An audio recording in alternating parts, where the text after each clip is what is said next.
Last week it was snowing out. This week, the sun is shining, we're going racing. Minnesota, get ready for Speed Talk at the I-94 Raceway next.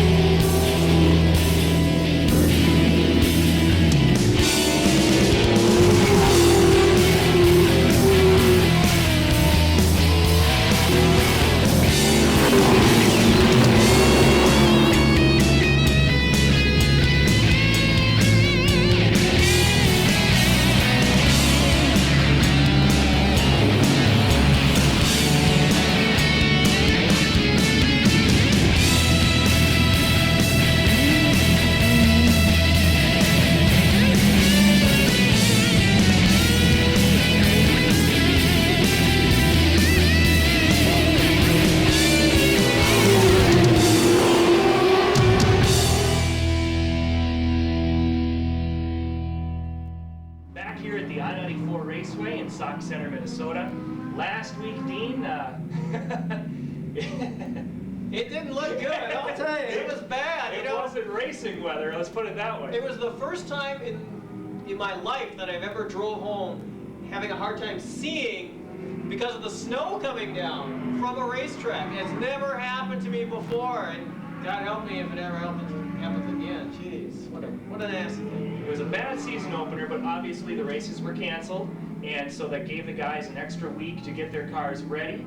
And now we're here at the track just before the races, and you can really feel an excitement in the air. I mean, we have a lot of late models this year, and you can tell the guys that extra week may have given them a little bit better advantage to get a good grasp on the opening night. Definitely so. I talked to a couple of drivers earlier in the pit area, and they were thrashing even as late as last night trying to put things together. There's a few borrowed motors in the pits just so they can make the race tonight because their regular engine has not been put together yet. So they had to borrow a motor. A lot of those drivers weren't going to be here for the opener anyway, so they were just going, phew, glad that's over. Thank God it snowed. So there are people that actually enjoy the snow for not obvious reasons, but it helped them get their program together. I think they're going to be in tune.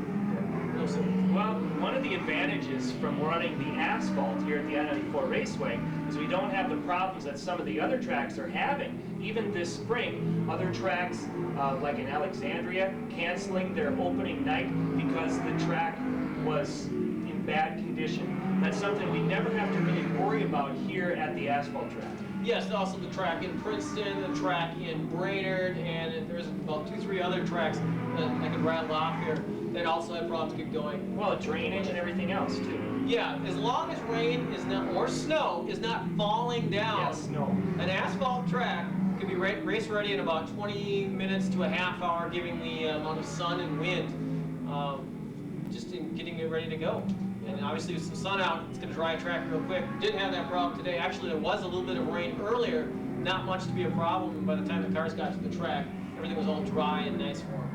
Well, there's lots of stories down in the pits. You and I have got a chance to go down there a little bit before the races here today, and we saw that Hog Implement, the John Deere number 5 late model of Stacy Roselle is here, and kind of some big news with him this year. Yeah, Stacy is going to get married, and he's going to marry Brittany Fisher, who also drives a late model, car number 15. So it'll be interesting to have husband and wife racing each other. We'll see that a little bit later on here. Right now, they're just still boyfriend, girlfriend. Yeah.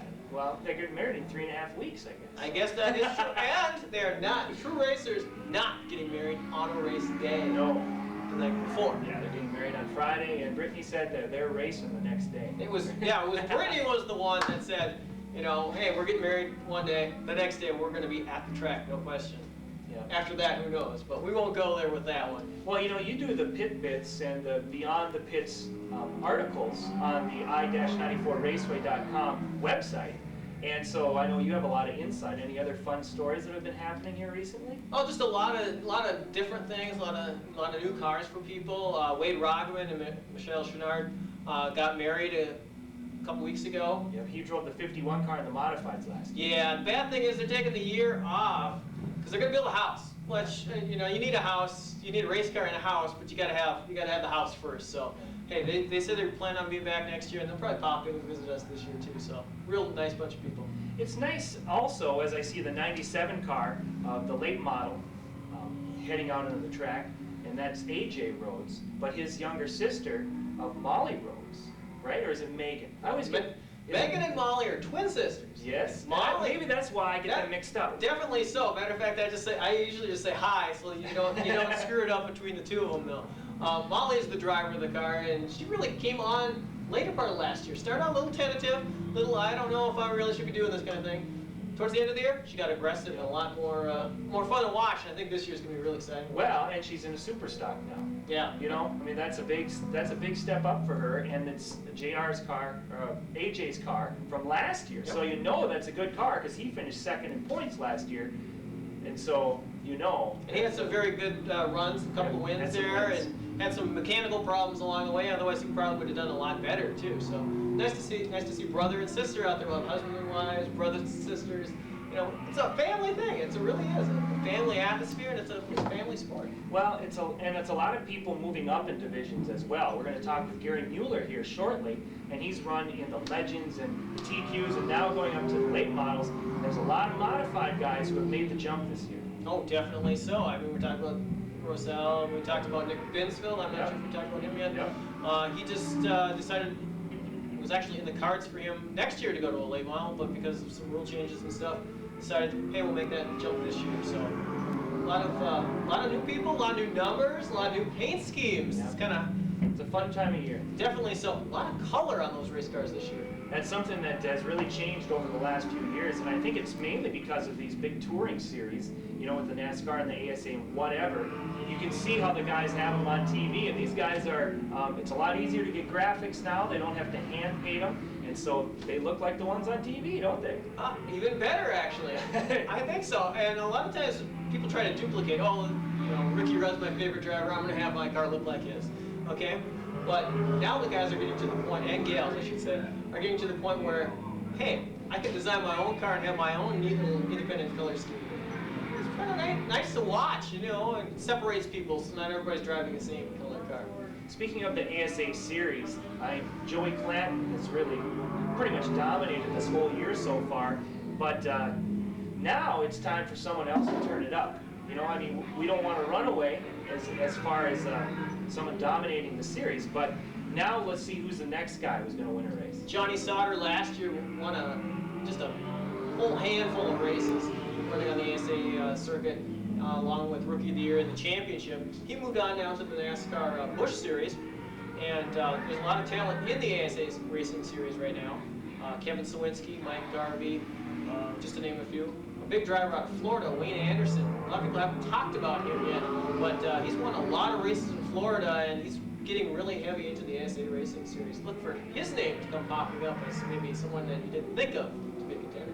A couple weeks ago on the website, or actually just a few days ago on the website, Danny Fredrickson had kind of a neat picture on the website. Tell us a little bit about that. Well, Danny, I believe he was like 15 at the time. Very young picture. Check it out on the website. Get a chance to see that. Raced here back in 1994, the first year that the track was paved, actually within about the first month and a half of the track being paved. And the Legends cars, which are a regular class here now, just ran a few exhibition races that year just to get some interest going. Obviously the interest was there, and they pretty much came and stayed, and that's great.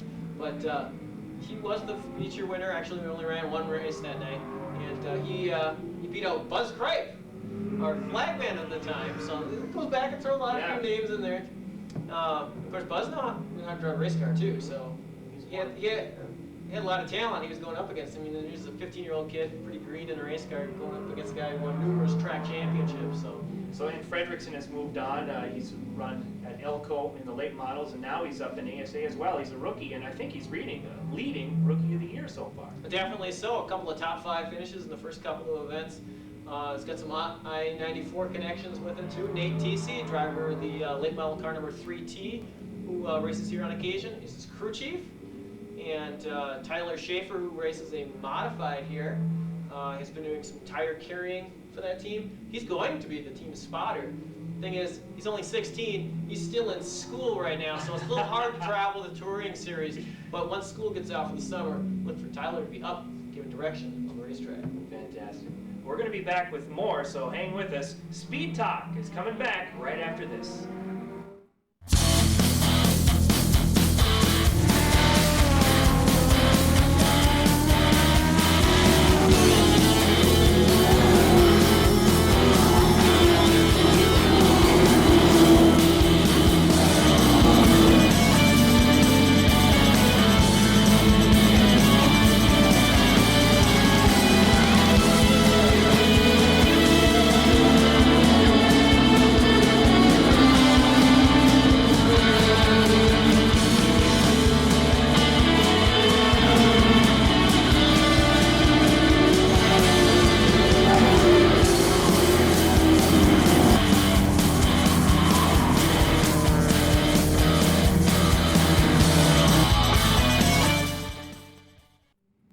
Back here on Speed Talk, and we have a guest here who has a lot of racing experience in a lot of different divisions of racing, and now has moved up to our premier division of the late models.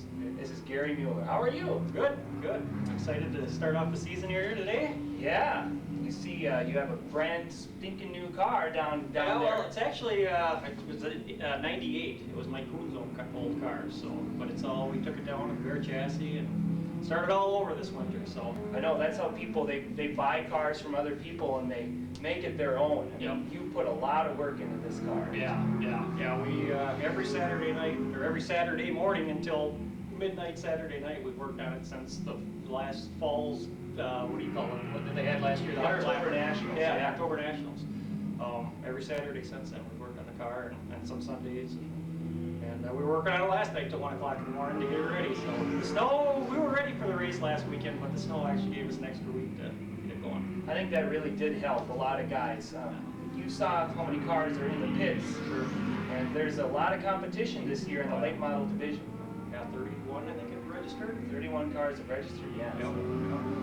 So what do you think? What's your goal for this year? This is your first full year racing in the late models. Yeah, well, we'd like to, I mean, we're rookies, so, you know, as long as we can bring the car home in one piece, the first, you know, half of the season will be pretty good, and then we're hoping by mid-season we're going to be one of the competitors there in the top 5, and hopefully people are going to be like, oh no, Mueller's here. That's what I'm hoping for. Mid-season, hopefully we'll get the car figured out. There's a lot to learn on these compared to the legend cars, and there's so much more technical part of it. But I have excellent technical support with Menards, and you know, the car builder, I know Rander, and it's a Rander car. And I've been on the phone many times with him, especially since test weekend. Oh, we're gonna get forward bite out of this car. So yeah, we're learning. And I know you have a lot of past racing experience, and I know Dean and I have talked about this quite a bit too. Maybe you could talk about how you've gotten to this point. Well, we started out racing go-karts, and then I'm trying to remember the year now, I think 96, I got a gift certificate to run fast tracks down at Atlanta Super Speedway. So I went down there and I talked to the instructor down there. Me and my partner were turning off some of the quickest times in class. And I said, you know, I want to move up. What do I do? And the guy said, get a legend car. Because they're very tricky to drive. You got to be smooth. They got a lot of power. Get up, get behind the wheel, get in the seat, and go to as many races as you can. Get seat time is your main thing. So we ran 96 here, and we got the track championship. In 97, we ran down to Raceway at Elko, and we ran second at Raceway and third at Elko. Came back up here at 98, and I finished second behind Scott Brandt in 98. And then 99, with the growth of my business and stuff, I had to kind of stop racing for a minute. Then I got a chance to go with Menards, being the spotter, with their Remax team. So we did that, and last year I got a chance to get behind the wheel of one of them TQ cars, late models that were out here, and we did that, and at the end of the season it was, well, do I buy this? Or all of a sudden Mike had his late model for sale, and that's always been my dream. Let's try it, so we're going to give it a try this year and see if we can be competitive, and if so, keep going. Hopefully. Yeah. No, aside from racing, you talk about your own business. You're wearing one of the remnants right there. Let's talk about that a little bit. We always talk about racing questions and stuff like that, but what do you do besides racing? I make custom jewelry for jewelry stores around town, Minneapolis area, Wisconsin. Mainly the custom end of it, not the sizing. I mean, I can do the sizing and chain repair, but somebody will see something in a magazine or a showcase, but they already have their own diamonds, and they'll say, can you take my diamonds in this ring and make it to fit? So that's what that's what I do. What's the most expensive one you've ever done? I just did a $50,000 ring. It was a 5.5 carat emerald cut with like 5 carats worth of baguettes. It was huge. It came out to $50,000. Unfortunately, I was the one putting the ring together, and the jewelry store was the one that sold it. But Oh, sure. yeah, no. Otherwise, I would definitely be racing late models a long time ago if my end of it was as good as the retail end. But no, I do it for the retail stores, so I'm the wholesaler more like making the custom jewelry. That's great. That's great. You could make your own championship ring this year. Yeah, right. Yeah, I got number 9 on here. We changed to 19 this year, so I gotta remake this one. Add some more diamonds to it, I think. So, diamonds cost money. We need to break your tires, right? Yeah, that's right. You gotta have your priorities. Yeah. It looks good, but we'd rather see it going to the car and on the track. For sure. Of course, there's the big series, the ASA Touring Series, NASCAR, and all the other series. I know the owners here at the I-94 Raceway has stressed that they're trying to get you guys more experience in a big-time type of atmosphere, especially with the late model division, doing time trials and doing pit stops at various times. What's your feeling on that? I think it's good. I don't know how quite how he's going to work that. If like the top 6 are going to go into the trophy dash, I don't know how that's going to work. And I just found out they're going to give us 2 laps. I think last week he was talking about 1 lap, so 2 laps is better. Unfortunately, I drew 3 this week, so I think I'm one of the first qualifiers out there. I'm a little nervous at that because I haven't done the time trials. I did a few times in the Legend. We usually did pretty well in the Legend cars for time trialing. But like I said, the late model is a totally different ball of wax. So we're looking forward to it. Just go out there and pretend like I'm the last guy out there. But the more cars out there, the more rubber gets on the track, and a little bit more bike will get out of the car. So we'll just qualify and see where we end up. Go for it. With the time trialing, that's an interesting thing. You're the only car on the track at the time. Right. Is it hard to gauge how fast you're really going when you're on the track by yourself versus in a race when you can kind of gauge, I'm pulling up on this guy or I'm not as fast? No, actually, at least for me, when I'm out there with other cars, the speed is it's not there because all the other cars are equally speed pretty much. So the speed of it, you don't really notice as much with other cars. When you're out there by yourself, it feels like you're going a lot faster, really, at least for me.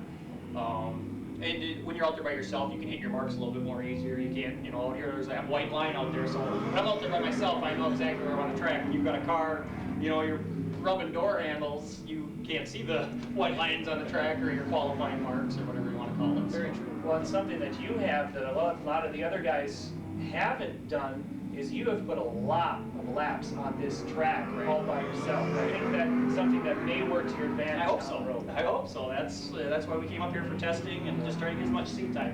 That's the main clue for any kind of racing is the more experience you can get, the more seat time, and just the more of that feel you have. It's like getting up and brushing your teeth in the morning. It's just something you do, when you got the wheel in your hand, you feel it. You can, car starts sliding, and you just naturally know what to do to compensate for whatever it's doing. So. Well, fantastic. Thanks for stopping by. Thank you. Good luck. Thank you. That's Gary Mueller. Thank you. And we'll be back with more Speed Talk after this.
Speed Talk with the winner from the late model feature, our only week of the year. We finally got a feature in, and it's Shawn Koranda. Congratulations. Thank you.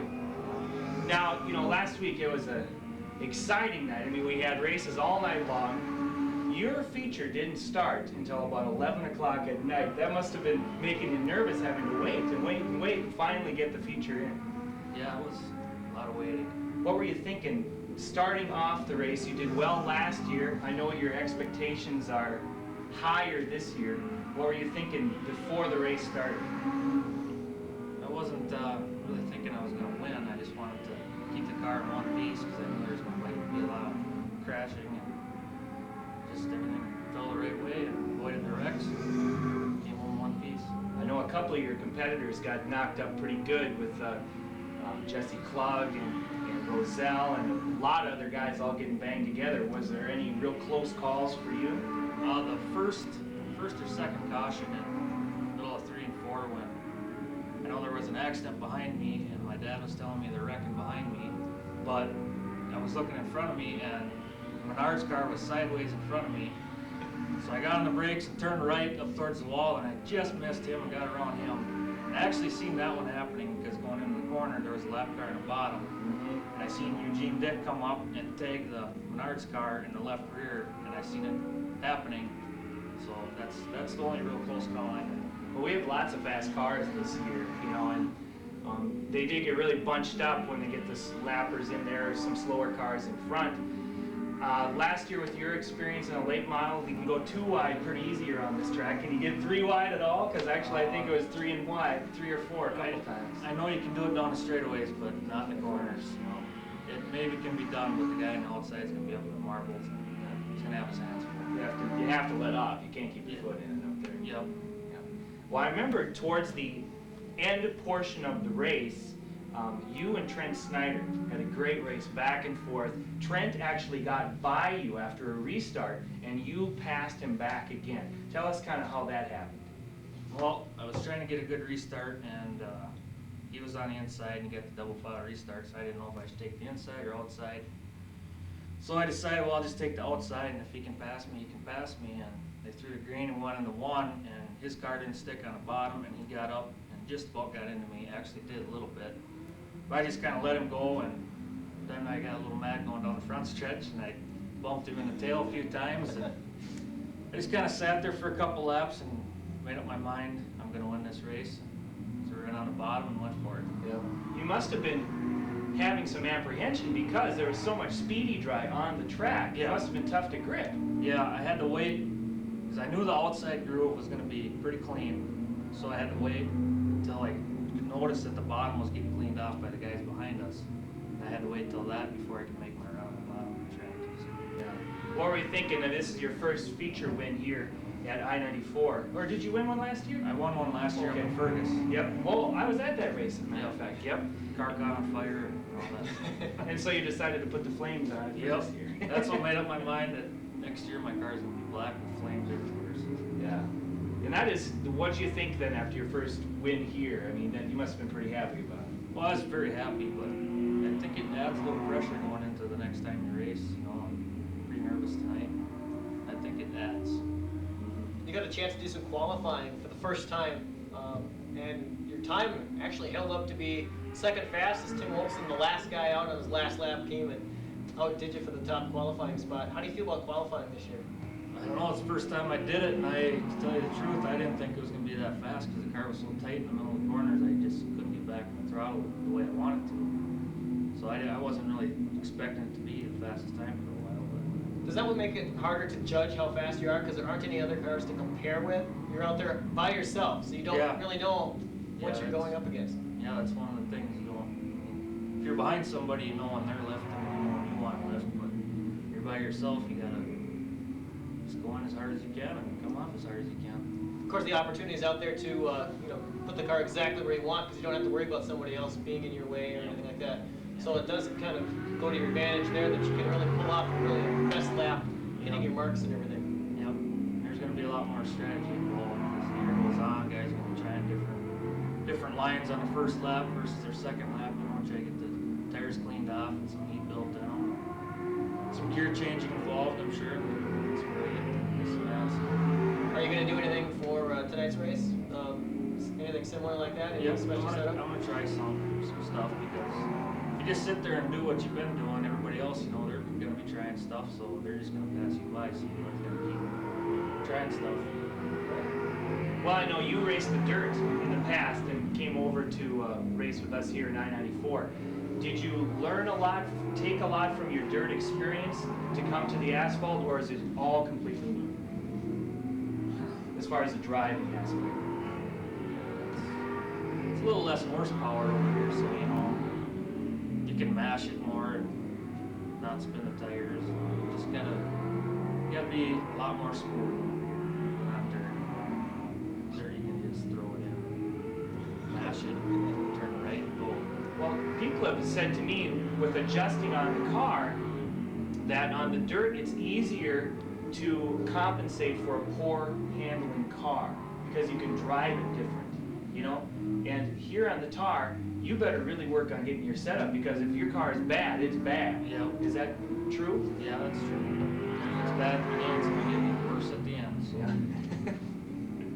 Well, congratulations on your first win of the year and our Thank first you. night, and I'm sure we'll see you back here again. Yep. Thanks. We'll be back with more Speed Talk after this.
Well, we're back, and actually we're going to wrap things up here. Jason, I'll tell you what, the weather's finally starting to break. We're going to get some nice weather, finally, and maybe this racing season's going to kick off.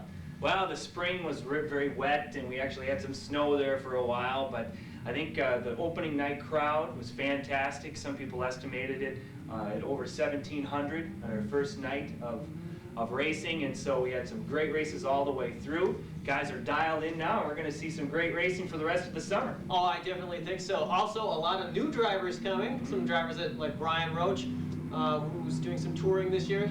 He'll be making some starts with us this year. Nate Tc's coming up soon. He's a crew chief on the professional level. He's going to do some driving. Yep. We got a lot of other guys coming in from Wisconsin and the Twin Cities. It's going to be a really exciting season. Yeah, and we're happy with the ASA partnership. I mean, that really puts an excitement into the track, doesn't it? Definitely so. Yeah. And from what I hear from all the fans and the drivers, and even people from ASA, it's a great thing and it's only going to get greater. Yeah. Now remember, race fans, there's racing all around the area. Friday nights at Princeton, Saturdays here at I-94 in Sauk Centre, and Sunday nights go visit our friends at the Golden Spike over there in Sauk Rapids. So I plan on seeing you at the track.